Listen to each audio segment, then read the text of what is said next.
Tesalonicenses 4:13, Primera de Tesalonicenses 4:13, voy a leer la Biblia en lenguaje actual. En la segunda parte del versículo dice: para que no os entristezcáis como lo hacen los demás que no tienen esperanza.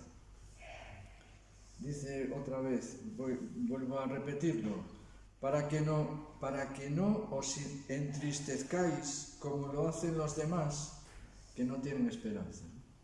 Entonces yo pensaba en la palabra esperanza, estaba meditando hoy en este versículo, ahí en una parte del día,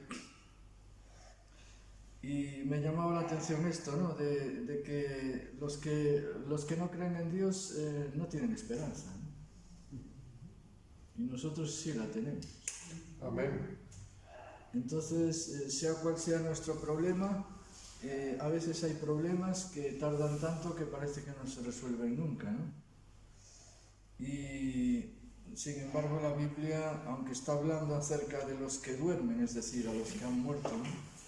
Pero aplicándolo de una forma genérica, podemos decir que no debemos entristecernos como hacen los demás, porque los demás no tienen esperanza, pero nosotros sí, ¿no?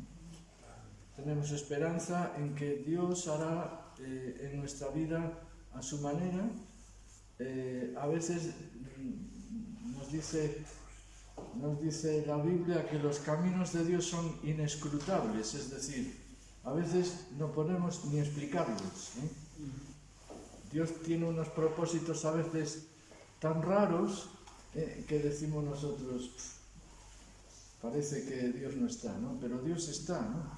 Y tiene su propósito, y lo importante es tener esperanza, ¿no? Esperanza en que Dios se va a mover, esperanza en la vida eterna, esperanza en que estamos en un camino en el cual es verdad que hay tribulaciones, pero también el gozo del Señor está ahí, ¿no? Y podemos regocijarnos en Él a pesar de no ver a veces todo lo que quisiéramos y todos los propósitos que nosotros pensábamos que iban a ocurrir o lo que iba a ocurrir, pero sí siempre teniendo esperanza, porque la esperanza en Dios nunca falla. Dios, si esperamos en Él, Él no va a fallar. Y incluso a veces no esperando en Él, Dios tiene misericordia y nos concede muchas cosas, ¿de acuerdo? Entonces vamos hoy a alabarle en este espíritu y vamos a dejar que el Señor nos diga cosas. Hoy tenemos que tener las antenas abiertas, porque nos puede decir cualquier cosa en cualquier momento, ¿eh? Tenemos que estar pendientes. Amén. Pues amén. Vamos a orar. Señor, te alabamos porque tú estás ahí. A veces no te entendemos, a veces vemos que tus caminos son extraños, pero o no como esperábamos, pero Señor, sí sabemos que tú estás ahí y que nos concedes muchas cosas por tu misericordia, y podemos alabarte hoy teniendo esta esperanza en que tú estás atendiéndonos y mirándonos, y no despegas los ojos de nosotros. Gracias, Señor. Pedimos que en esta reunión tú te muevas y nos bendigas a todos y a los que no están también, en el nombre de Jesús. Amén. Amén.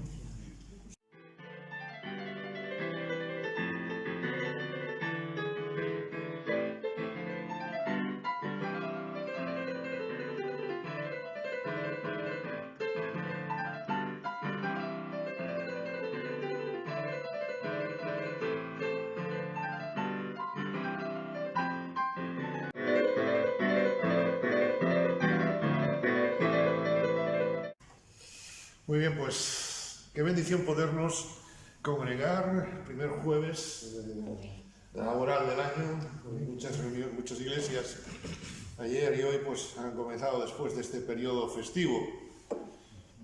Y me atrevo a decir, la fiesta sigue, porque con el Señor siempre tenemos gozo, ¿ven?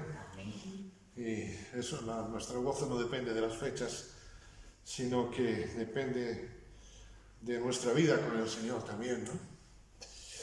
Seguro que al comenzar un año lo que más deseamos es que Dios esté con nosotros, ¿verdad? ¿Sí o no? Nos gustaría que todo el año fuese coser y cantar. Lo de cantar es fácil, lo de coser ya cuesta más, ¿no? Nos gustaría que todo el año fuese un vergel. Pero hemos de reconocer que también hay momentos que quizá nos encontraremos en este año, que serán momentos de desierto. Y habrá momentos, y no quiero chafarles la tarde, habrá momentos en los que, como Moisés, aunque quizá estemos seguros, bueno, quizá no, indudablemente estaremos seguros de estar haciendo la voluntad de Dios, quizá como Moisés nos ocurrirá que en medio del desierto tendremos ganas de abandonar. ¿Quién de nosotros no tuvo alguna vez ganas de abandonar, verdad? Me alegro que nadie levante la mano, porque esto es mensaje para todos, empezando por un servidor que muchas veces ha tenido ganas de abandonar. No de terminar, sino de abandonar, que es diferente. Pasar dificultades, tener ganas de abandonar, permitidme, yo no creo que sea ningún pecado, sino que creo que son esas crisis, son oportunidades que Dios nos da para buscarle más a Él, para afianzarnos en Él. Hace algunos meses hablábamos de la palabra crisis, que en su sentido original es la oportunidad de cambio. Y las crisis son oportunidades para hacer las cosas de diferente forma. Creo que por eso, como los discípulos, por lo menos mi oración en esta noche es, como los discípulos allá en Lucas 17, Señor, aumentanos, no la paciencia, no la tolerancia, que también, no el amor, sino aumentanos la fe. Porque cuando aumenta la fe, la paciencia, el amor, la entrega, incluso la bendición hacia los demás aumenta. Y como nos decía muy bien nuestro hermano Eduardo, y doy gracias a Dios por haberle inspirado en ese sentido, nosotros no somos como los que no tienen esperanza. O dicho en un sentido positivo, nosotros tenemos esperanza. No vamos a pensar lo que no somos, sino lo que somos. Somos el pueblo de la esperanza. Pero aún teniendo esperanza, a veces estamos desesperados. En Tenerife hay un pueblo, al lado de la laguna, que se llama La Esperanza. Pero ahí hay mucha gente triste. Hay mucha gente incluso que a veces, algunos se han suicidado. A veces me temo que la iglesia es como la esperanza en Tenerife. Sí, vivimos en la esperanza, pero vivimos desesperados. En un momento en el cual Moisés, aún estando seguro de que estaba en la voluntad de Dios, se encontró que no sabía qué hacer. Él clama, y quiero llevaros a Éxodo capítulo 33.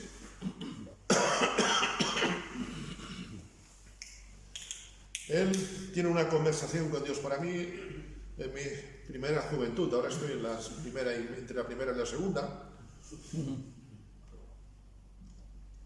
pero recuerdo que precisamente en un momento de dificultad, hace años, de joven, este texto fue inspirador para mí y sigue siéndolo. Dice Moisés, versículo 13 del capítulo 33 de Éxodo: Señor, si he hallado gracia en tus ojos. Oye, ¿es que estaba dudando acaso Moisés? Moisés lo que quería era reafirmar su fe en el Señor. Hermanos, no podemos vivir de batallas del pasado. Moisés no está dudando, sino que queriendo ser reafirmado con el Señor. Y esto es algo que necesitamos en este año. Renovar diariamente, constantemente, nuestro compromiso con el Señor. Cada vez que participamos de la Santa Cena, en cierto modo estamos diciendo esto: Señor, confírmanos, aumentanos la fe. Señor, si hay hallado gracia en tus ojos, te ruego que me muestres ahora tu camino. Una de las mayores bendiciones que podemos tener los creyentes es ser siervos inútiles que hacen lo que tienen que hacer. Pero os lo confieso, muchas veces yo no sé lo que tengo que hacer. Me encuentro, no sé si como vosotros, como Moisés. Señor, muéstrame tu camino.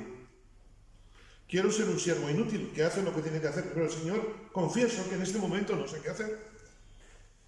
Para que te conozca, ¿acaso Moisés no conocía al Señor? Aquí es para que te siga conociendo. De nada nos vale lo que llovió hace un mes, hace años, si ahora no vuelve a llover. De nada nos vale lo que conocemos de ti, Señor, si no seguimos creciendo en ti. Dios no quiere atrofiados espirituales. Dios nos llama a crecer siempre en Él, para que te conozca y halle gracia en tus ojos. Y fijaros cómo termina este versículo. Y mira que esta gente es pueblo tuyo. Ole Moisés. Me encanta Moisés en este sentido. Y me pregunto en esta noche con vosotros, ¿cómo clamamos por la misericordia de Dios en nuestras inseguridades? ¿Cómo clamo yo al Señor en medio de mis inseguridades, en medio de mis parálisis, valga la expresión, que me quedo bloqueado? Creo que la respuesta de Dios, podríamos citar Jeremías 33:3, la respuesta de Dios siempre está a la distancia de una oración. Por eso en esta tarde me gustaría pensar, y quizás algunas veces más el Señor lo permitiremos pensando, cómo recibir la gracia de Dios, cómo recibir la dirección de Dios a pesar de nuestras debilidades. Cómo recibir el poder en mi carencia. El apóstol Pablo diría en 2 de Corintios, cuando soy débil, entonces soy fuerte. Una de las cosas que llevo orando al Señor desde hace varios años, inspirado por una frase de un hermano: Señor, ayúdame a sentirme débil para buscar tu poder. Y esto, queridos hermanos, os lo confieso de corazón, es algo que oro con muchísima frecuencia al Señor. Porque cuando me creo fuerte, entonces soy el tipo más débil. Pero cuando veo mi debilidad, entonces dejo que actúe el poder de Dios. Dios concede su gracia a quien le teme y obra en justicia. Os llevo al libro de Hechos, capítulo 10. Hechos es el principio casi de la iglesia primitiva. En capítulo 10, versículos 34 a 35. Pedro, abriendo la boca, dijo: en verdad comprendo que Dios no hace acepción de personas, sino que en toda nación Dios que se agrada del que le teme y hace justicia. Qué hermosa promesa para este año. ¿Quieres que Dios se agrade de ti en este año? Sí, ¿verdad? ¿Sí o no? Temámosle y hagamos justicia. A veces el que Dios no hace acepción de personas lo confundimos con que Dios se agrada con todos. No. Dios no hace acepción de personas, pero Dios no se agrada con todos. Un padre que con varios hijos ama a todos los hijos por igual, pero no está igual de contento con todos los hijos. Si le sale un bala perdida, no estará contento con eso.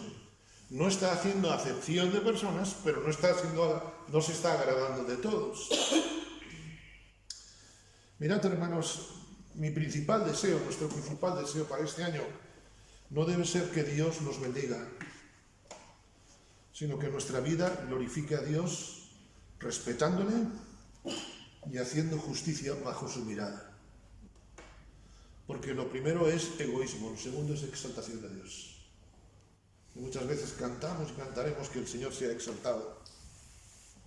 Mi principal deseo para este año debe ser que el Señor se glorifique en mi vida, respetándole y haciendo justicia bajo su mirada.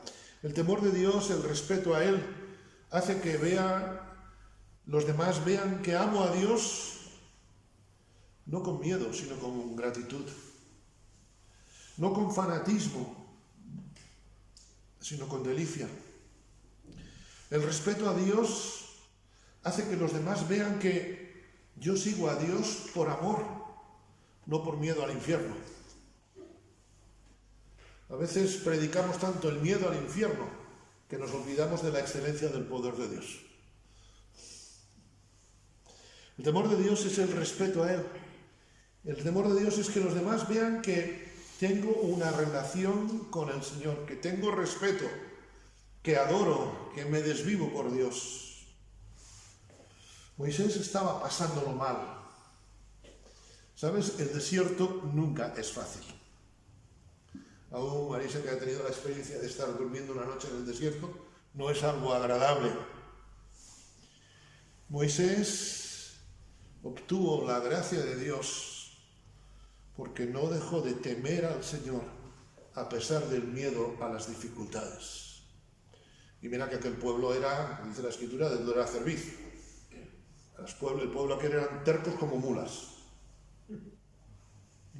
Pero Moisés tuvo el favor de Dios. ¿Sabes por qué? Porque nunca aplicó su justicia con el pueblo, sino que pidió la justicia de Dios. Moisés tuvo el favor de Dios porque aunque sufrió injusticias, jamás aplicó su justicia humana con el pueblo, sino que pidió la justicia de Dios. Y me gusta mucho esa frase para un servidor en el servicio al Señor con mis muchas limitaciones. Es algo que oro constantemente para que el Señor me ayude a servirle. ¿Y sabéis lo que siempre suelo pedirle al Señor? He aprendido de Moisés. Señor, esta gente es pueblo tuyo. Orábamos por nuestra iglesia local. Esta gente es pueblo tuyo. Señor, aquel es raro, la otra es diferente, el otro es insólito, el otro es particular. Señor, esta gente es pueblo tuyo. Allí en medio del pueblo, ¿sabéis lo que había? Murmuradores, empezando por sus hermanos, los hermanos de Moisés. Que más que Aarón y María, más que dos hermanos, eran ¿cómo se llama esto? Era una banda aquello, ¿no? ¿Sabéis? Aarón, cuando Moisés se va a lo alto del monte, ¿qué hace? Vamos a orar para que Moisés vuelva. No, vamos a hacer un becerro de oro, y si Moisés se quedó en el monte, ahora ya él. Y Miriam, ¿qué hace? Murmura contra Moisés. Aarón y María eran Bonnie and Clyde. ¿Entendéis? Lo digo con respeto, aunque sea irónicamente, ¿no? Mira que esta gente es pueblo tuyo. ¿Anteponemos a los demás a nosotros mismos? Moisés está diciendo, Señor, si yo soy tropiezo para ellos, quítame de en medio. Señor, esta gente es pueblo tuyo. Moisés no está en el Sermón del Monte, pero aplica las palabras que Jesús diría siglos más tarde. Bendecid a los que os maldicen. Haced bien a los que os caen bien. No, haced bien a los que os aborrecen. Y orad por los que os ultrajan y os persiguen. Temer a Dios. Temer a Dios en un mundo, y nos estamos encontrando, y al paso que vamos, aunque llevamos ya 9 días de este mes, veo que cada día el temor de Dios es menos. Y esta es una de las paradojas de este año. Temer a Dios en un mundo que no teme a Dios. Temer a Dios en un mundo sin temor a Dios. Es triste, queridos hermanos, ver cómo la gente blasfema. Y no por ignorancia, sino con conocimiento. Porque si dices tú, bueno, blasfema por ignorancia, pero es que algunos lo hacen por ofender a Dios. Y tú dices de temer a Dios. Y temer a Dios no es solamente respetarle a Él, sino es respetar también al prójimo en un mundo cada día más egoísta.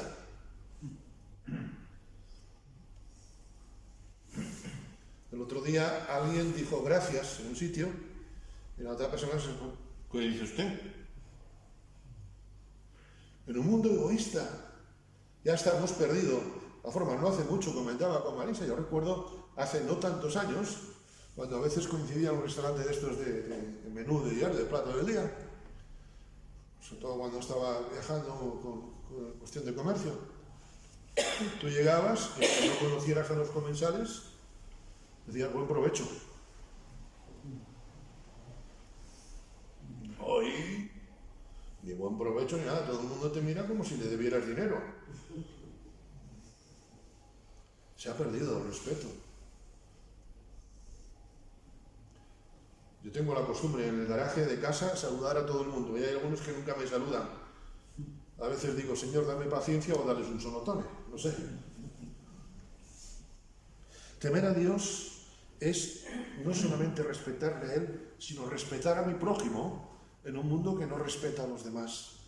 Dios se agrada de aquellos que en nuestra limitación le tememos. Ojalá la oración de cada uno de nosotros, Señor, sea que en este año, Señor, yo te respete a ti más cada día a través de mi prójimo.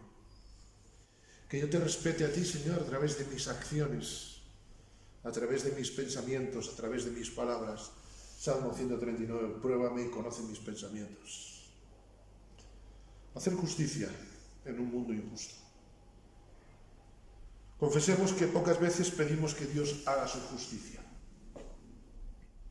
Bueno, muchas veces pedimos que Dios haga su justicia después de nosotros haber dado sentencia, incluyendo versículos.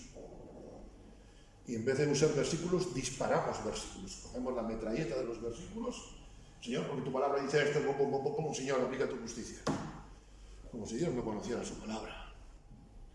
Y muchas veces queremos que Dios aplique su justicia después de nosotros haber aplicado la nuestra. Eso no es ser justos, eso no es temer y hacer justicia, como decía Pedro.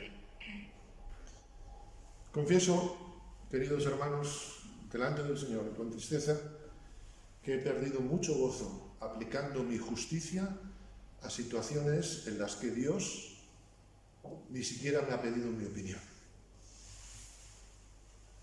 Ya no digo que Dios va a aplicar su justicia. Es que confieso, preparando esto, pensaba en situaciones donde Dios no me ha pedido mi opinión y yo simplemente he disparado con buen corazón, pero equivocadamente. Hacer justicia en un mundo injusto es mostrar y vivir el amor de Dios a pesar de los rechazos. Concluimos, ¿qué pedimos para este año?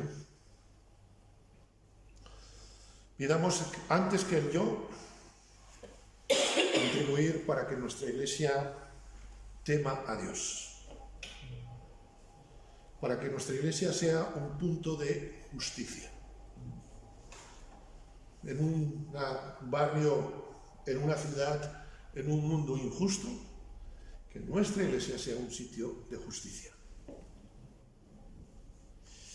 Pidamos al Señor que nuestra vida personal, nuestra vida particular, no robe la bendición de Dios. ¿Recordáis a Acán? Acán tomó secretamente del enemigo y nadie se enteró. Nadie se enteró, en primer lugar, pero Dios sí. ¿Y qué supuso aquello? Una de las derrotas más crueles, más sanguinarias del pueblo de Dios. Mi pecado roba bendiciones al pueblo de Dios. Así pues, concluyo con la frase que decía Pedro. Comprendo que Dios no hace acepción de personas, sino que en toda nación se agrada del que le teme y hace justicia. Pidamos ser ese pueblo, del cual se agrada Dios, porque si vivimos, para Él vivimos. Y si morimos al yo, para el Señor morimos. Sea que vivamos o que muramos, somos y seremos del Señor, al cual le damos la gloria, la honra y la alabanza. Amén. Amén.